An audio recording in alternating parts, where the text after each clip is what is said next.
पहले तो आप सब लोग साथियों का, मीडिया के जितने भी साथी आज आप लोग यहाँ मेरे बुलावे पे पहुंचे हैं, आप सब लोगों का बहुत बहुत धन्यवाद यहाँ आने के लिए। अक्सर आप पिछले बहुत सारे दिनों से देख रहे हैं हरियाणा में जो घटनाएं हो रही हैं, खासकर बेटियों के लिए जो घटना हो रही है, और आपके निकटवर्ती उचाना में भी एक बहुत बड़ी घटना हुई है। इसी को लेके आज आप लोगों के माध्यम से रूबरू होने के लिए मैंने आप लोगों को यहाँ आमंत्रित किया है। आप लोगों के पहुंचने का बहुत धन्यवाद। आप लोग देख रहे हैं कि अगर मैं पीछे जाऊं, एक छोटी सी चीजों में अगर हम पीछे से शुरू करते हैं, एक पद्मावती ने अपनी इज्जत को बचाने के लिए अपने आप को बहुत सारी महिलाओं के साथ आग के हवाले कर दिया था। क्या हम लोगों को भी प्रधानमंत्री मोदी जी से और माननीय राष्ट्रपति जी से या माननीय न्यायालय से लेटर लिख के आत्मदाह की परमिशन ले लेनी चाहिए? क्योंकि इज्जत तो अब हमारी बची नहीं है। हम तो भेड़ बकरियां हो गए हैं, जिसको जहां चाहा, जिस तरीके से चाहा, जो मर्जी चाहा, जिस इंसान ने कर दिया हमारे साथ। या हम लोग सामने आके लड़ाई लड़ें? वो भी हमारे माँ बाप हमें ये कह देते हैं कि भाई नहीं, तुम चुप बैठो। और मैं ये कह रही हूँ, ये 50 बच्चियों का मामला नहीं है। आप इसके तह तक जाना, ये इतनी बच्चियों का मामला मिलेगा। जिस स्कूल की 2000 बच्चियों की स्ट्रेंथ थी, वहां 800 ड्रॉप आउट्स हुए कैसे? बड़ी सोचने वाली बात है। मतलब 50 तो सामने आई हैं, पता नहीं कितनी बच्चियां हैं।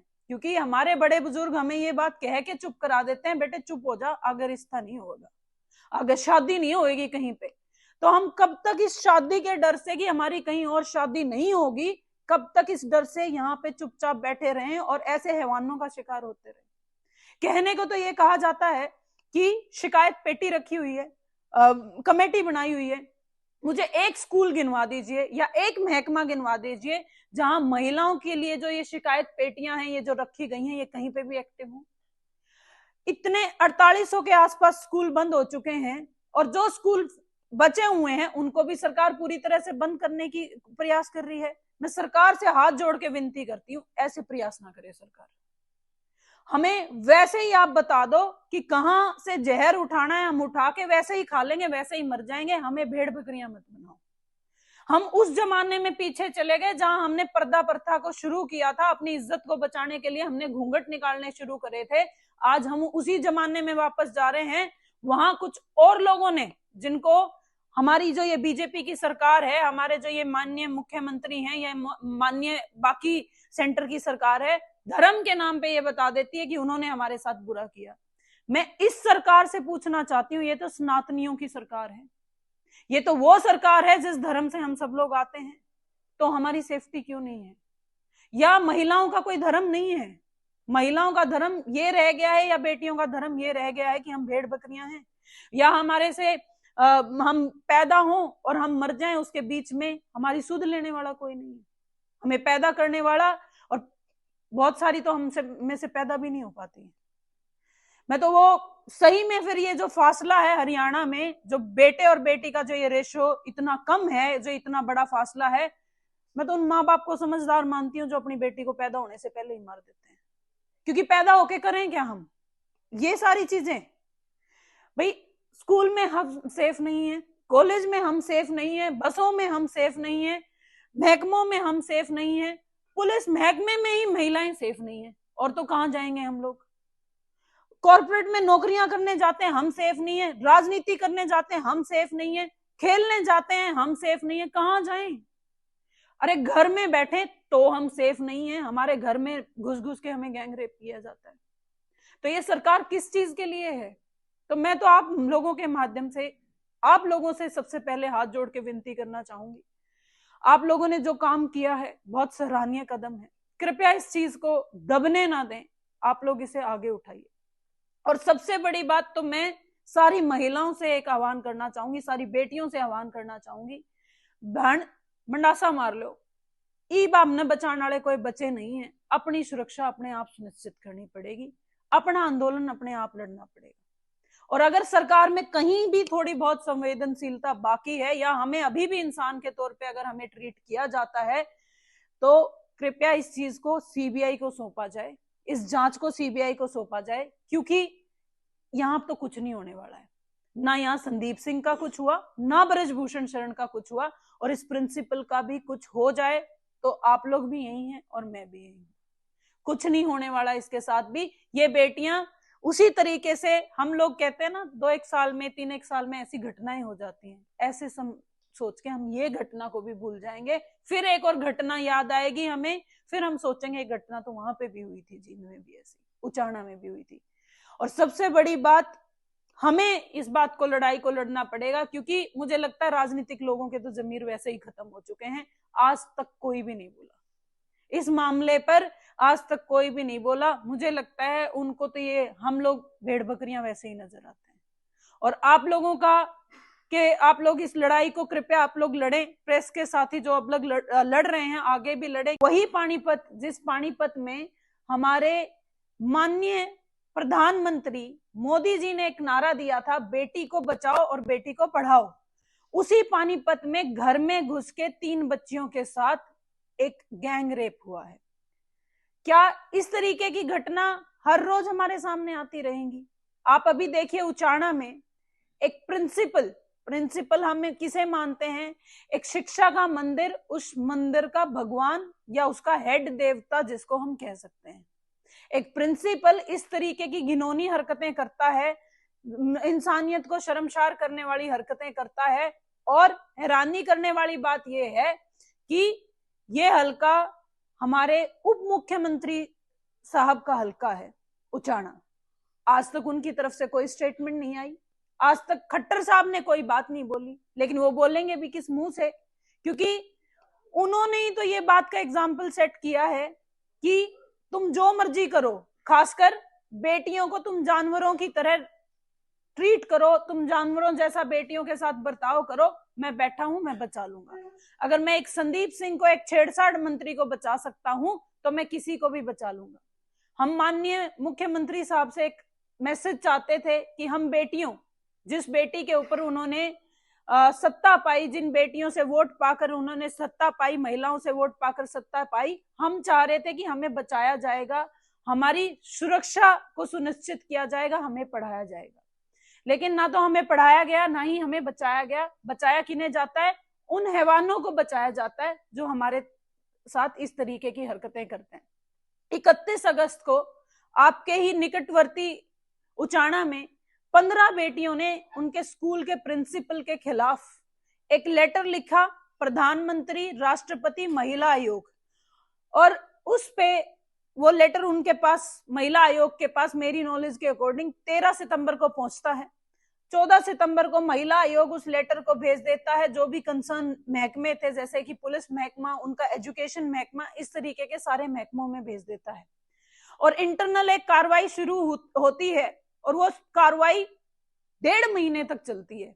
और उस 1.5 महीने में इस प्रिंसिपल को, इस हैवान को पूरा समय दिया जाता है कि वो अपने इस मामले को दबा ले किसी तरीके से, और इस मामले को रफा दफा कर ले। उसी के तहत वही प्रिंसिपल 25 अक्टूबर को उन बेटियों में से लगभग 50 बेटियों को लेके वो अमृतसर जाता है, टूर लेके जाता है। जब इंटरनल महकमे में कार्रवाई चल रही थी, तो वो टूर लेके गया कैसे? किसने उनको परमिशन दी?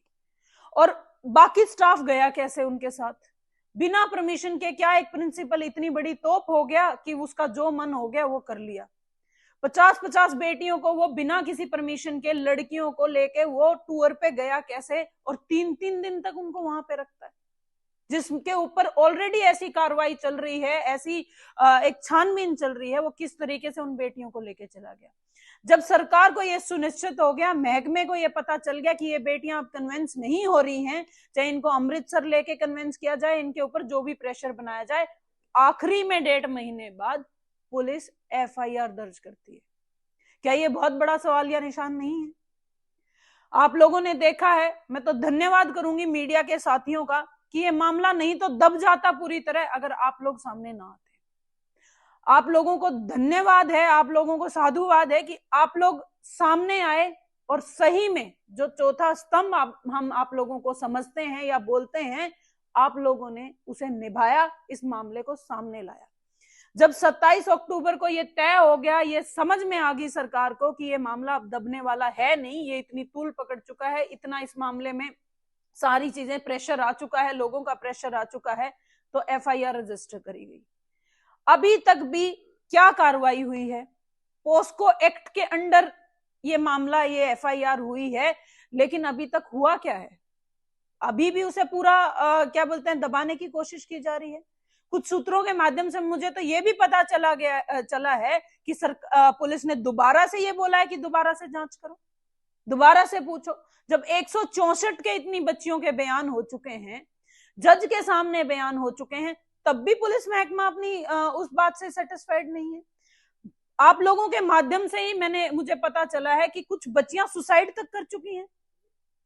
सुसाइड होने के बावजूद ये इतना असंवेदनशील मामला है कि बच्चियों की सुसाइडल भी गाय भैंस जैसा नजर आता है। क्या हम लोग जानवर हो गए इस प्रदेश में या इस देश में कि हमारी आवाज सुनने वाला कोई नहीं बचा है? कोई एक एग्जांपल कहीं? देखिए जी, मैंने आप लोगों के माध्यम से ये रिपोर्ट पढ़ी थी और जी मैंने पढ़ी है। मेरे पास इस चीज का कोई ये नहीं है, मतलब मेरे पास सबूत नहीं है इस समय कोई भी। मैं जाऊंगी, अभी उचाना जाऊंगी, आज ही जाऊंगी और कल भी मैं उचाना में ही हूँ। मैं पूरी कोशिश करूंगी कि इन चीजों के तथ्य तक पहुंचा जाए। और सबसे बड़ी बात है कि हम एक सुसाइड को सोचें या 2 सुसाइड को सोचें, 50 बच्चियां सामने, 164 के बयान हो चुके हैं और सारे बच्चे लगभग माइनर हैं। इससे बड़ा क्या हमें प्रूफ चाहिए कि हम लोग किस तह तक जाएंगे क्या? या फिर हम इस प्रूफ का वेट करेंगे कि और 2, 4, 5, 10 ऐसे एग्जाम्पल सामने आए कि सुसाइड हुए हैं, क्योंकि सामने बच्चियां आके बोल चुकी हैं। सोनिया जी, अगर देखा जाए करवानी चाहिए, उसके बारे में आप उनको सहयोग करना चाहिए। वहाँ की वो बेटी है और वो डिप्टी सीएम है वहाँ से। वैसे तो जी हरियाणा की बेटी सारे ही हरियाणा की होती है, अपना जो गामराम है, समाज है। हाँ जी, हाँ जी, नहीं मैं उसी बात पे आ रही हूँ। वैसे तो हरियाणा एक ऐसा समाज है जहां हम कहते हैं भाई दी बेटी सबकी सिर की होती है, और हमने वैसा देखा भी है। लेकिन कुछ ऐसे लोग हैं, सरकार में बैठे हुए लोग हैं, जो सरकार के नुमाइंदे हैं, जो सरकार की पहली लिस्ट में आते हैं। माननीय डिप्टी चीफ मिनिस्टर साहब से मैं कहूंगी, वो भी किसी के भाई होंगे, वो भी किसी के बेटे होंगे, और कल को उनके घर पे भी कोई बेटी जन्म लेगी या वो भी किसी के बाप बनेंगे। तो इतनी संवेदनशीलता रखें कि ये बात देखें धरातल पे आके कि हमें कैसा फील हो रहा है, क्योंकि सबके घर में हो रहा है। साहब मैं आरोप नहीं लगा रही हूँ, 164 के बयान हो चुके हैं, जज के सामने बयान हो चुके हैं, ये साबित बात है, आरोप नहीं लगा रही हूँ। आरोपों के तहत पे आरोप, जब भी मुझे कहा गया था कि मैं संदीप सिंह उस छेड़छाड़ मंत्री पे आरोप लगा रही हूँ, वो बात भी तय हुई, वो बात भी खुद कोर्ट ने माना कि उसने गलत किया है। ये भी 164 के बयान इन बच्चियों के हो चुके हैं। इन 40-50 बच्चियों में से कोई भी किसी पॉलिटिकल घराने से नहीं आती है, किसी का भी किसी भी तरीके से कोई राजनीतिक बैकग्राउंड नहीं है कि वो राजनीति करने के लिए या फेमस होने के इस तरीके की कोई बात कर रही हैं। तो वो बड़े आम से घर से, बड़े लोअर मिडिल क्लास फैमिलीज की बच्चियां हैं वो। जी मैं उसी बात पे आ रही हूँ। तो उनकी नॉलेज में होगा, 100% होगा, लेकिन अदर स्टाफ पे अभी तक कोई एक्शन नहीं हुआ। कमाल की बात यह है कि वो जो का तो बना हुआ है, कोई भी सस्पेंशन नहीं हुआ है, कोई भी और कार्रवाई नहीं हुई है।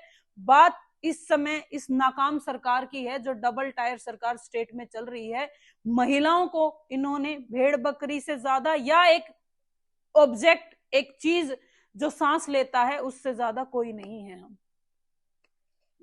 तो कोई और करके देख ले आम इंसान कुछ ऐसा घिनौनी हरकत, 5 मिनट के अंदर आप जेल में ना मिले तो। सोनिया जी, हर गवर्नमेंट सेक्टर में सरकार की हिदायत अनुसार महिला उत्पीड़न के लिए एक कमेटी गठित की जाती है, तो उस कमेटी में महिलाएं भी होती हैं, महिलाएं टीचर भी उसका एक पार्ट होती है।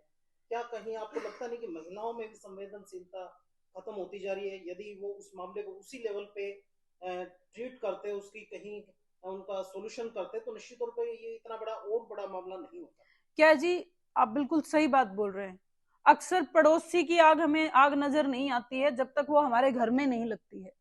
तो संवेदनशीलताएं तो सबकी ही खत्म हुई हैं। और अगर महिला टीचरों की स्कूल में संवेदनशीलता होती तो ये मामला यहाँ तक पहुंचता ही नहीं था।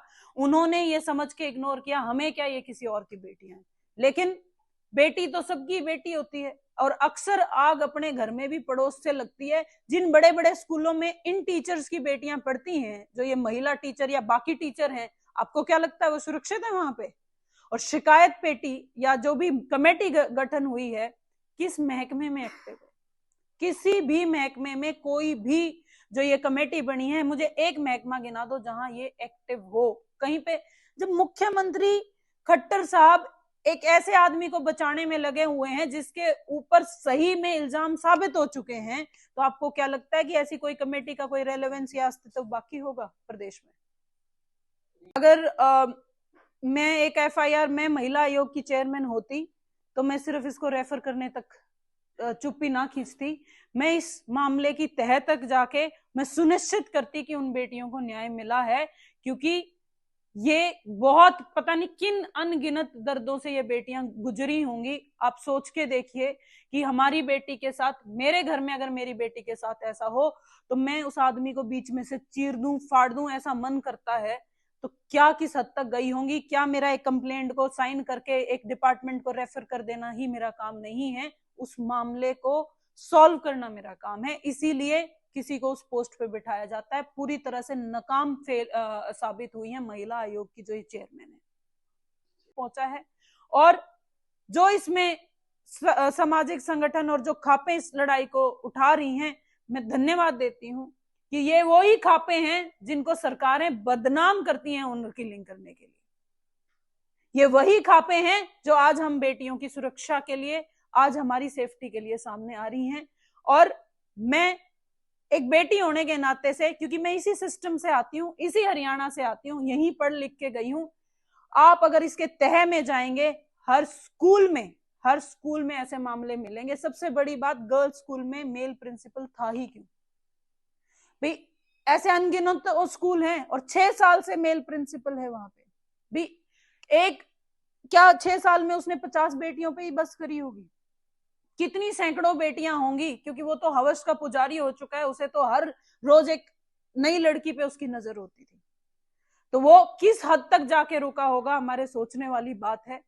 आप लोग यहाँ आए, आप लोगों का धन्यवाद। और इस आंदोलन को, इस बात को, इस न्याय की लड़ाई को हमारा पॉलिटिकल हाथ तो जी पूरी तरह से है। आप देखिए कि 1.5 महीने का अगर आपको टाइम दिया जाता है डिपार्टमेंट की तरफ से, सबसे बड़ा सवालिया निशान तो शिक्षा डिपार्टमेंट, शिक्षा मंत्रालय पे है। दूसरा सबसे बड़ा सवालिया निशान क्या बोलते हैं, यहाँ की महिला बाल कल्याण मंत्री के ऊपर है कि वो आज तक नहीं बोली हैं। और अगर पॉलिटिकल बैकअप ना होता तो 1.5 महीने का आपको और मुझे समय मिलेगा क्या? ऐसी घिनौनी हरकत अगर आप जैसा कोई या मेरे जैसा कोई आम आदमी कर देगा, 1 मिनट भी नहीं मिलेगा। क्योंकि प्रावधान तो यही है कि किसी भी महिला के साथ अगर कुछ बुरा हुआ है, इस तरीके का हुआ है, और स्पेशली वो तो माइनर बच्चियां हैं, पोस्को एक्ट के अंडर मुकदमा दायर होना था, वो तो पहले गिरफ्तारी होनी थी, बाद में बाकी सारी चीजें कुछ होनी थी। लेकिन आपको 1.5 महीने का समय दिया गया कि आप अपने आप को बचाइए, सबूतों को खत्म कीजिए। जैसे ब्रजभूषण शरण को और संदीप सिंह को, इस छेड़छाड़ मंत्री को समय दिया गया था, उसी तरीके से इस प्रिंसिपल को भी समय दिया गया पूरा।